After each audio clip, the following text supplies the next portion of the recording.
Bismillahirrahmanirrahim. Assalamualaikum warahmatullahi wabarakatuh.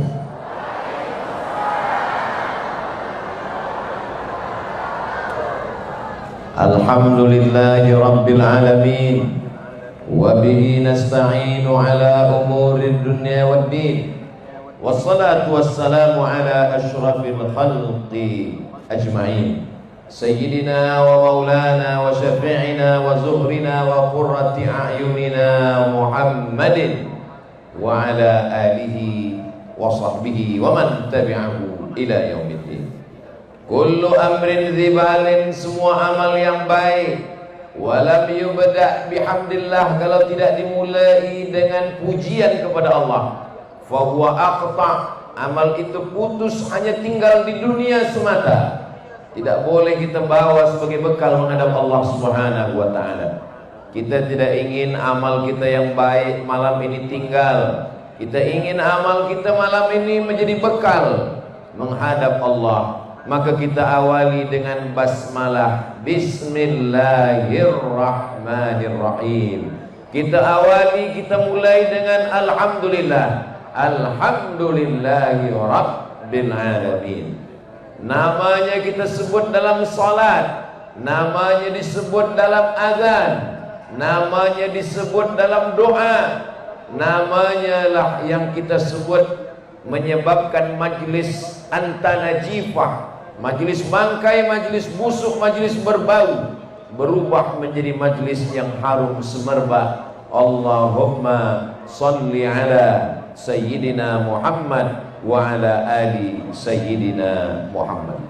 Laisa minna, tidak diakui sebagai umat Nabi Muhammad sallallahu alaihi wasallam, man lam yarham saghirana, tidak sayang kepada anak-anak, tidak sayang kepada yang muda belia, walam ya'rif syarafa kabirina, tidak hormat, tidak ta'zim kepada yang tua, pada pemimpin, alim ulama. Maka yang muda belia, semua anak-anak saya sayangi kerana Allah, para alim, para ulama. Wa akhussu bidzikri, saya sebutkan secara khas yang berhormat Datuk Dr. Haji Muhammad Arifin bin Datuk Haji Muhammad Arif, yang dimuliakan, ini nama saya sendiri, yang berusaha Tuan Nik Nazli Nik Haji Zawawi, yang berbahagia Datuk Malai bin Ali, yang dipertua Majlis Ugama Sabah, yang berusaha Ustadz Jumain bin Abdul Ghani, yang berusaha Haji Kelana bin Lias. Semua yang berhadir, yang tak dapat saya sebutkan, semua yang berhadir ini insyaallah dimuliakan Allah Subhanahu wa ta'ala. Amin ya rabbal alamin. Tajuk kita malam ini, kekasih hati kiriman Tuhan. Yang mengirimnya Rahim, yang dikirim Rahim juga. Mana dalil yang mengirim itu Rahim? Bila kita baca ayat Quran yang pertama, first ayat adalah Bismillahirrahmanirrahim. Yang mengirim dia Rahim, yang dikirim pun Rahim juga. Mana ayat bahwa yang dikirim itu Rahim? Laqad ja'akum rasulun min anfusikum azizun alaihi ma'anittum harisun alaikum bil mu'minina raufun rahim. Laqad ja'akum, selalu kita amalkan, selalu kita baca pagi petang untuk mengingatkan kita tentang dia Rahim. Selalunya orang Melayu menterjemahkan Bismillah ke dalam bahasa Melayu, Bismillahirrahmanirrahim, dengan nama Allah Rahman, yang maha pengasih, Rahim, yang maha penyayang. Bila puan tuan ditanya oleh anak, apa makna pengasih? Pengasih itu yang kasih. Apa makna yang sayang? Penyayang itu yang sayang. Apa beza kasih dan sayang? Kasih-kasih, sayang-sayang. Bezanya apa? Jangan banyak tanya. Banyak tanya itu Bani Israel, kata Ustaz. Rahman maknanya semua dapat. Yang sembahyang dapat, yang tak sembahyang pun dapat. Yang bakhil dapat, yang bermurah hati pun dapat. Yang suka tazkirah dapat, yang benci pun dapat. Maka jangan heran bila kita tengok ada orang yang benci pada dakwah, yang tak suka sembahyang, yang tak suka ke masjid. Nafasnya mungkin lebih panjang dari nafas kita. Badannya mungkin lebih sihat daripada kita. Kenapa? Kerana Rahman semua dapat. Rahman dan Rahim asalnya satu. Asalnya adalah rahmah, adalah yang kasih. Kasih, sayang, cinta merupakan satu makna. Yang saya sayangi, yang saya kasihi, yang saya cintai. Tapi biasanya cinta memandang kepada physically. Apa kata orang Melayu bila dia jatuh cinta? Rambutnya bak mayang terurai, alis matanya macam semut beriring, bibirnya bak delima merekah, pipinya bak pauh dilayang. Bila anak dah 3, tak usah kita sebut lagi. Mungkin akan menyakitkan hati setengah orang. Tapi bila dia sudah sayang, maka dia tidak pandang lagi pada physically. Itulah kenapa Allah Subhanahu wa taala tidak disebut sebagai hub. Allah itu disebut sebagai Rahman kerana tidak memandang fisik. Innallaha la yanzuru ila ajsamikum. Allah tidak melihat badan kamu yang gemuk, yang kurus, yang putih, yang hitam, yang mancung, yang pesek, yang tinggi, yang rendah. Semua sama dalam pandangan Allah. Kita yang lebih memilih putih daripada hitam. Tapi orang Melayu yang hitam pun disenangkan hatinya. Hitam-hitam si tampuk manggis, walaupun hitam nampak manis. Itu sebenarnya untuk menyenangkan hati saja. Itu pantun itu bukan untuk jamaah, untuk saya yang hitam. Maka Allah Subhanahu wa taala memandang kita Rahman. Kenapa yang tak sembahyang hidupnya senang? Kenapa yang tak ke masjid hidupnya tenang? Rahman, Bismillahirrahman. Tapi ada akhir ujung Rahim. Apa itu Rahim? Rahim yang dapat hanya orang yang dekat saja dengan Allah. Itu kenapa bila Allah sebut kata Ghafur, tidak pernah bersanding Ghafur dengan Rahman. Ghafurun Rahman tak pernah dalam Al-Quran. Selalunya Ghafurun Rahim, kerana ampunan Allah hanya untuk orang yang salat, hanya untuk orang yang berpuasa, hanya untuk orang yang beriman. Tapi rezeki, badan sihat, harta benda, kekuasaan, Rahman Allah bagi pada semuanya. Maka Allah yang kita sembah, nama yang pertama kali, walillahil asmaul husna. Allah punya nama yang baik-baik. Fad'uhu biha, panggillah dia dengan nama yang baik. Ya Rahman, Ya Rahim, Ya Malik, Ya Qudus, Ya Salam, Ya Mu'min, Ya Muhaimin, Ya Aziz. Yang pertama sekali kita panggil dia adalah Ya Rahman.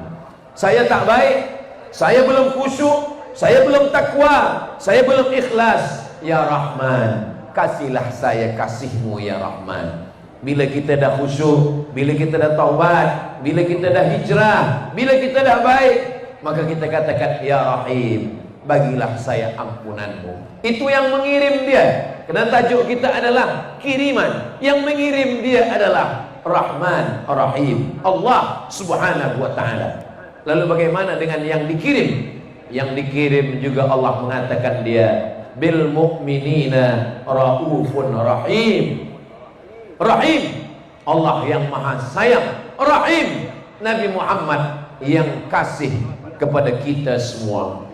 Lau anfaqta ma fil ardi jami'an, kalau engkau berikan semua hartamu untuk mendatangkan manusia, ma allafta baina qulubihim, engkau tidak akan pernah mampu, tak akan pernah sanggup untuk mengumpulkan manusia sebanyak ini, menutup lapangan bola sepak pada malam hari ini. Berkumpul umat manusia yang datang ini, semoga semuanya diperakui sebagai umat Nabi Muhammad sallallahu alaihi wasallam, diberikan syafaat oleh Nabi Muhammad sallallahu alaihi wasallam. Maka Nabi Muhammad salah satu sifatnya adalah rahim. Dia kasih dan sayang. Lelaki dengan perempuan menikah, lelaki rambutnya keras, bermisai, berkumis, berjanggut, kata-katanya lantang. Perempuan lemah lembut, gemulai. Kenapa dua manusia diboleh bersama? Yang mengikat mereka juga adalah kasih dan sayang, rahmah. Apa kata Allah dalam Al-Quran? وَجَعَلَ بَيْنَكُمْ مَوَدَّةً وَرَحْمَةً. Lelaki dan perempuan boleh bersama kerana mereka diikat dengan ikatan mawaddah warahmah. Apa beza mawaddah dengan rahmah? Bila kita tengok dalam Quran, mawaddah cinta, rahmah kasih dan sayang. Mawaddah lebih putih, lebih tinggi, lebih mancung, lebih cantik, lebih kaya. Rahmah menutupi kekurangan. Mawaddah menengok kelebihan. Maka apa kata pepatah? Hijau rumput di taman, lebih hijau rumput jiran tetangga. Sebab mata selalu menengok yang lebih, tapi bila sudah menikah, nampaklah kurangnya.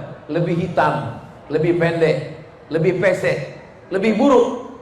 Maka rahmah menutupi segala kekurangan. Bila kita tengok malam ini ada yang berjalan, boleh bergandeng tangan, sudah menikah 20-30 tahun. Sebenarnya mereka tidak lagi pada maqam level mawaddah, mereka sudah sampai pada level rahmah. Kenapa pakcik dengan makcik boleh datang bersama? Sebab kami ini sudah rahmah. Siapa nama makcik? Siti Rahmah. Sesuailah dengan nama.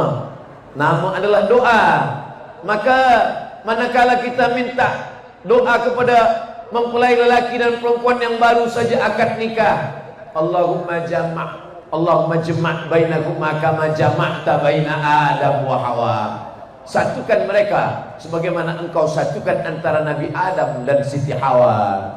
Wa alif bainakuma kama allafta baina Sayyidina Muhammad SAW wa Khadijatul Kubra. Pertautkan hati mereka sebagaimana engkau tautkan antara hati Sayyidina Muhammad sallallahu alaihi wasallam dengan Khadijah Al-Kubra wa Aisyah Ar-Ridha. Tapi manakala berdoa tentang suami yang sakit, dia adalah Ayyub, maka digunakan kata rahmah, warham bainahuma, buat mereka berkasih sayang, kama rahimta baina Ayyuba wa rahmah, sebagaimana engkau berikan sayang, kasih, cinta antara Ayyub dan rahmah. Apa yang membuat manusia boleh berkumpul sebanyak ini? Kenapa mereka datang melangkahkan kaki, menghayunkan tangan, parking kereta lebih daripada 2 kilometer? Ustaz tahu dari mana? Tadi Datuk cakap ke saya. Penuh, jam, susah nak berjalan. Tadi manakala masuk ke stadium ini, saya pandang ke kanan, ternyata jamaah datang.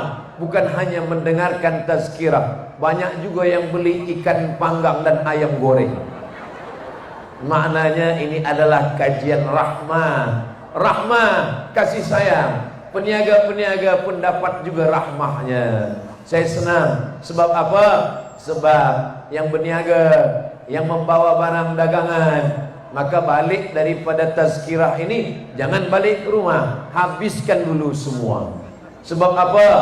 Kita tahu saudara kita dari pagi tadi sudah menyiapkan semuanya, maka ada rasa rahmah, ada kasih dan sayang dalam hati kita. Maka siapa yang diutus, yang dikirim kepada kita?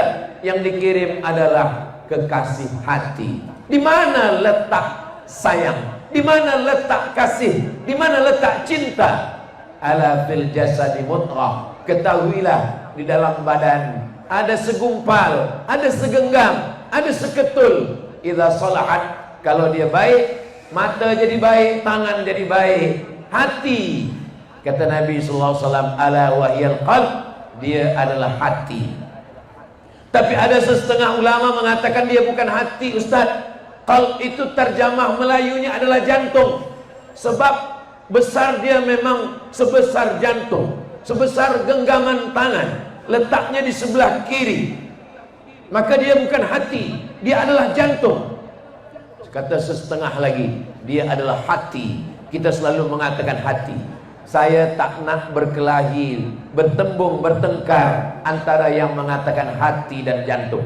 Saya guna dua-duanya, jantung hati. Wahai hatiku, wahai jantungku, jantung hati. Orang kalau sudah senang hatinya, matanya ikut senang. Kalau senang hatinya, lidahnya ikut senang. Kalau senang hatinya, tangannya ikut senang. Karena hati adalah pemimpin dalam diri manusia. Maka apa kata penyair, sentuhlah dia tepat di hatinya, dia akan jadi milikmu untuk selamanya. Maka kalau sudah hatinya dapat, Quran itu pun ada hatinya. Likulli syai'in qalbun, segala sesuatu punya hati. Wa qalbul Quran Yasin, hatinya Al-Quran adalah Yasin. Itulah kenapa penghafaz Quran sebelum menghafaz surah Al-Baqarah, surat Ali Imran, surat An-Nisa, surat Al-Maidah, surat Al-An'am, dia hafazkan surah Yasin dulu. Kenapa? Karena bila dah dapat hatinya, maka insya Allah dapat yang lain. Maka letak semuanya berada di hati. Kalau sudah hati sayang, ringan kaki melangkah. Kalau sudah hati suka, ringan tangan mengayun. Kalau sudah hati senang, keluar senyuman di tepi bibir. Kalau sudah hati cinta, maka kata-kata manis luar biasa. Itulah dia hati manusia. Ada seorang lelaki namanya Qais. Qais jatuh cinta kepada Laila. Rupanya ayah Laila tak bersetuju, maka Qais sampai gila. Gila bahasa Arabnya majnun, maka disebutlah Laila majnun. Laila tak gila, Qais yang tergila-gila kepada Laila. Lalu kemudian Qais pernah ditanya, wahai Qais, ya, adunya turidu, alaila turidu, amid dunya wa ma fi tawayaha. Kalau engkau disuruh memilih antara dua, engkau pilih dunia beserta isinya atau engkau pilih Laila? Apa kata Qais? Laubaru ni'aliha ahabbu ilayya wa asfali balyawaha. Debu yang menempel di selipar Laila lebih kusuka daripada dunia beserta isi. Boleh untuk status FB esok pagi. Jangankan Laila, jangankan sapu tangannya, jangankan senyumnya, debu yang menempel di selipar Laila lebih mengobati luka hatiku. Begitulah rupanya. Maka lelaki yang jatuh cinta kepada perempuan, menikahlah. Kalau engkau menikah, akan lahir anak-anak yang comel-comel. Kalau tak jadi menikah, akan lahir syair-syair yang indah sampai mati. Maka manusia boleh bersama karena cinta. Begitu juga ketika datang seorang lelaki berkulit hitam, miskin, budak, hamba sahaya. Dia bukan Quraisy, dia bukan keluarga Nabi. Dia datang memeluk Nabi Muhammad sallallahu alaihi wasallam. Kata Nabi, kenapa engkau peluk saya?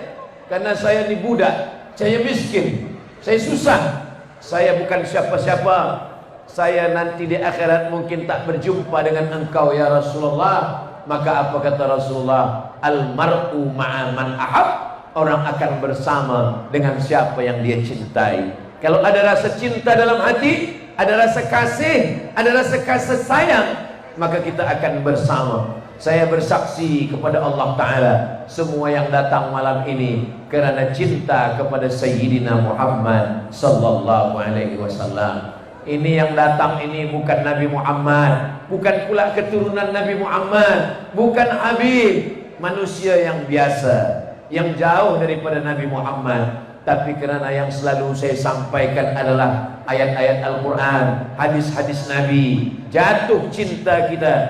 Cinta kita kerana Nabi Muhammad. Cinta kerana harta binasa, cinta karena kuasa sirna, cinta karena rupa berubah, cinta yang kekal abadi, cinta karena Allah, cinta karena Rasulullah sallallahu alaihi wasallam. Almar'u ma'a man ahab. Orang akan bersama dengan siapa yang dia cintai. Suatu ketika datang Sayyidina Umar bin Khattab. Apa kata Umar bin Khattab? La anta ahabbu ilayya. Aku lebih cinta kepada engkau ya Rasulullah min ibni, daripada anakku, min abi, daripada ayahku, min ummi, daripada ibuku. Aku lebih cinta kepada engkau. Apa kata Nabi sallallahu alaihi wasallam? Illa min nafsi. Tapi kalau daripada diriku, aku lebih cinta diriku daripada kepada engkau ya Rasulullah. La ya Umar. Tidak wahai Umar. Belum wahai Umar.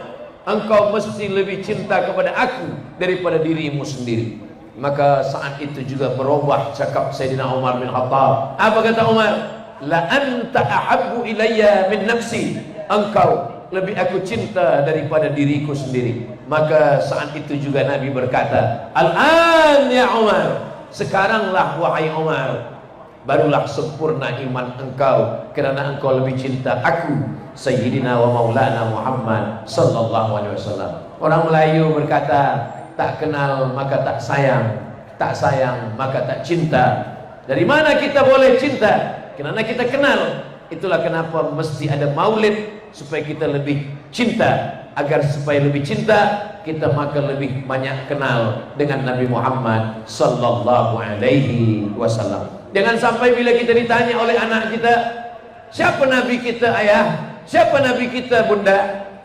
Nabi kita Muhammad, ayahnya Abdullah, emaknya Aminah, lahir tahun gajah, meninggal 63 tahun. Jangan tanya-tanya lagi, banyak tanya, Bani Israel masuk neraka.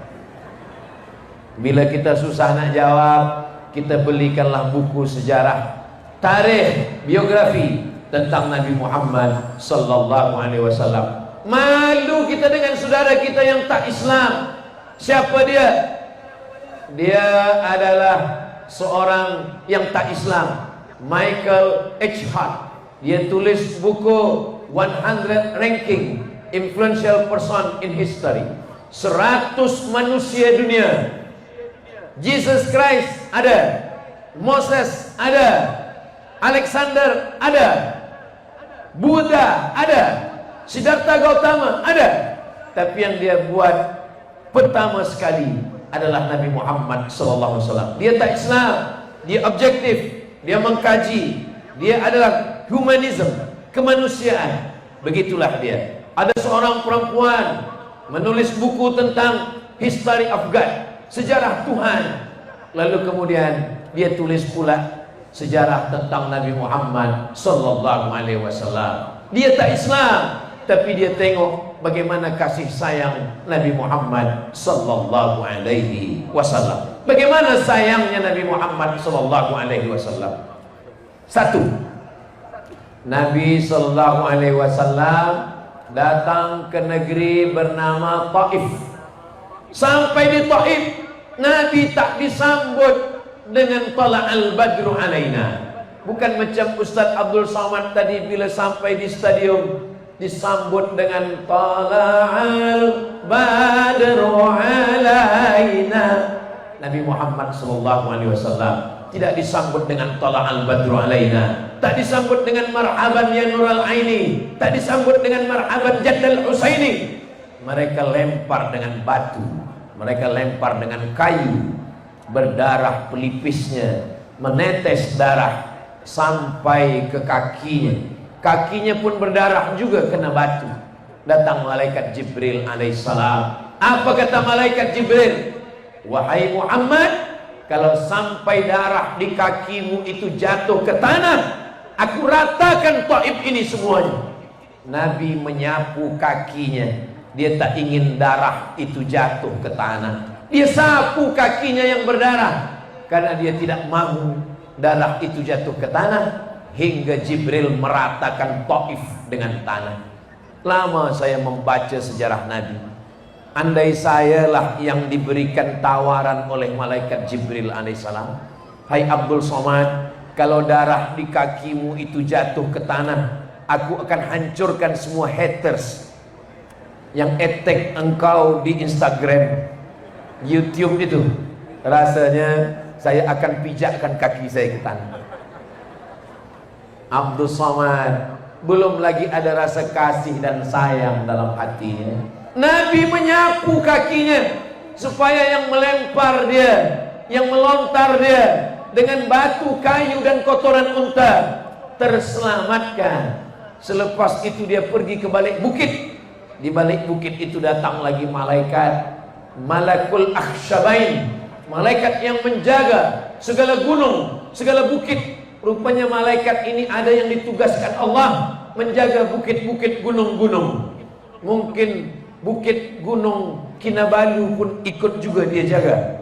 Maka ketika itu malaikat penjaga bukit ini mengatakan kepada Nabi Muhammad SAW, engkau tunjuk dua bukit yang paling besar. Yang pertama Qu'ayqi'an, yang kedua Jabal Abi Qubais, dua bukit terbesar di kota Makkah. Engkau tunjuk Qu'ayqi'an, engkau tunjuk Jabal Abi Qubais, aku akan cabut, aku timpakan ke Taif, mati mereka semua rata dengan tanah. Tapi Nabi Muhammad SAW, kekasih hati kiriman Tuhan, dia berdoa di balik bukit. Apa kata Nabi? Ilaika ashku dha'fa quwwati, kepada engkau aku mengadukan kelemahanku, wa qillata hilati, aku tak berdaya, wa hawani bainan nas, aku lemah di antara semua manusia, apalagi kepada orang Taif.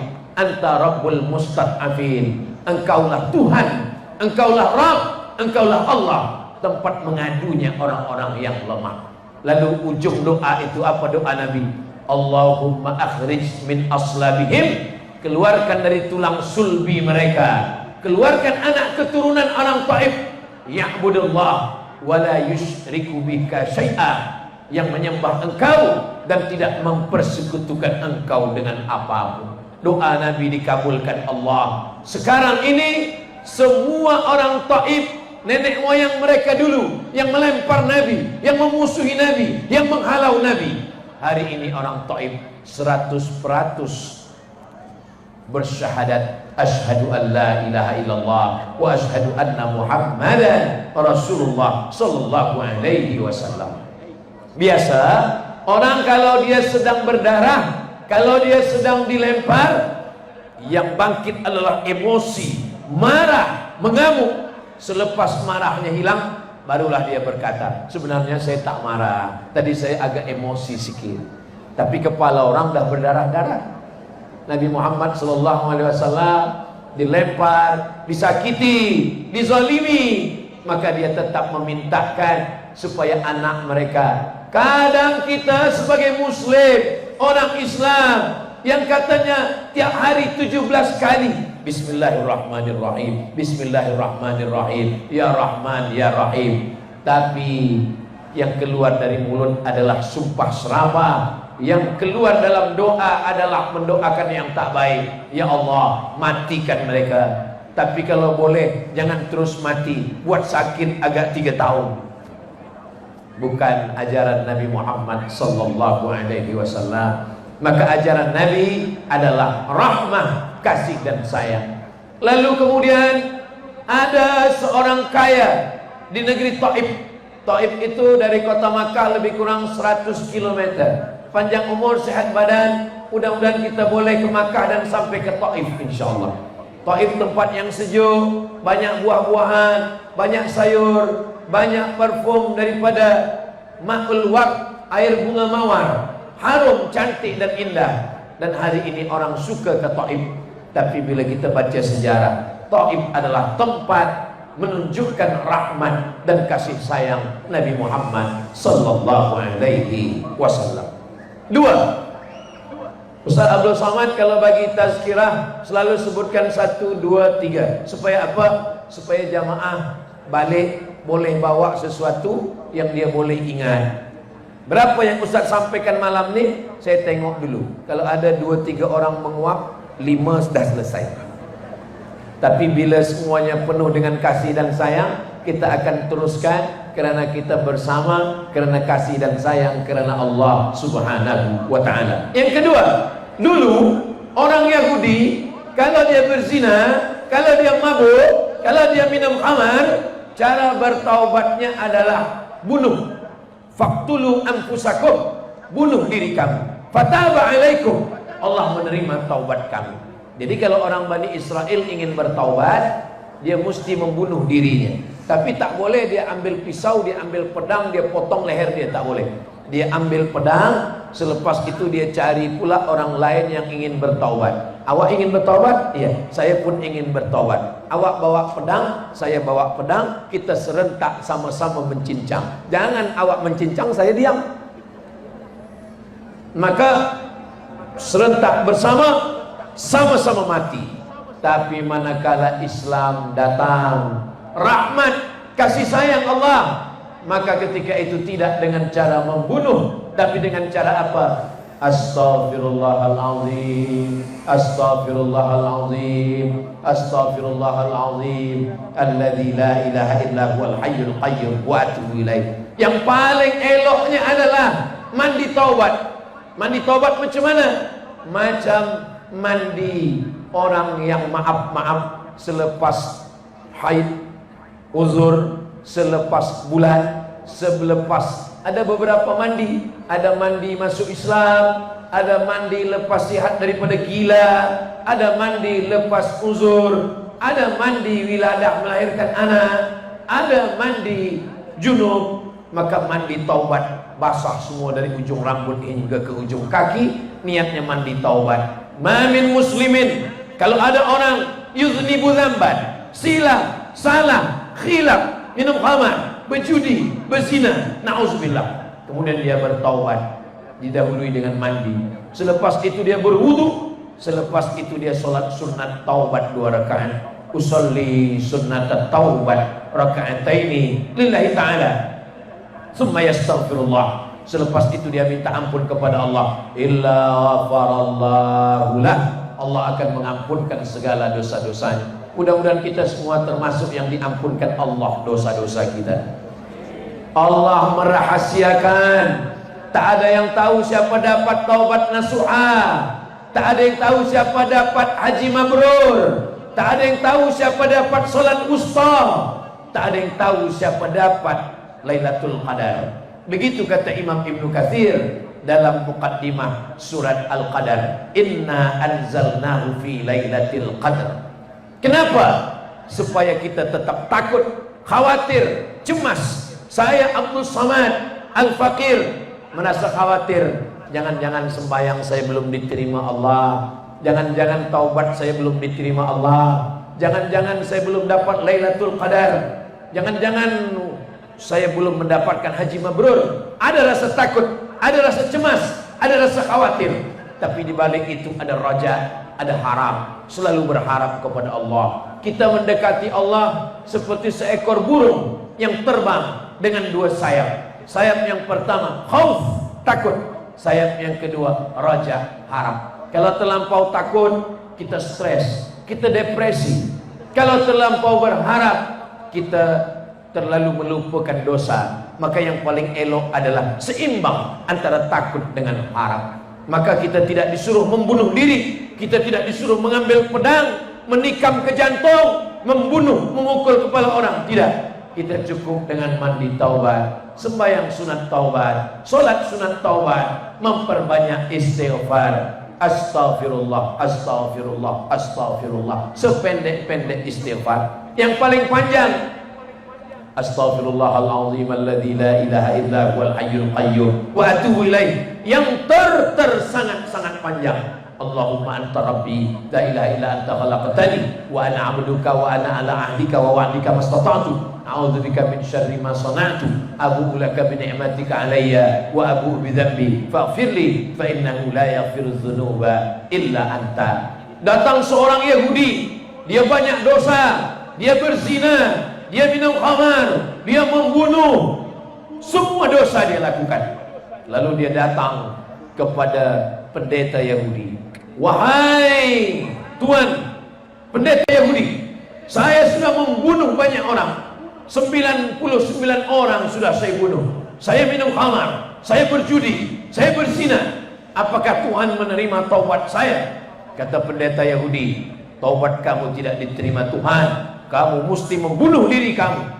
Lalu apa kata dia? Kalau begitu, engkaulah yang ke-100. Maka genaplah 100 orang dia bunuh.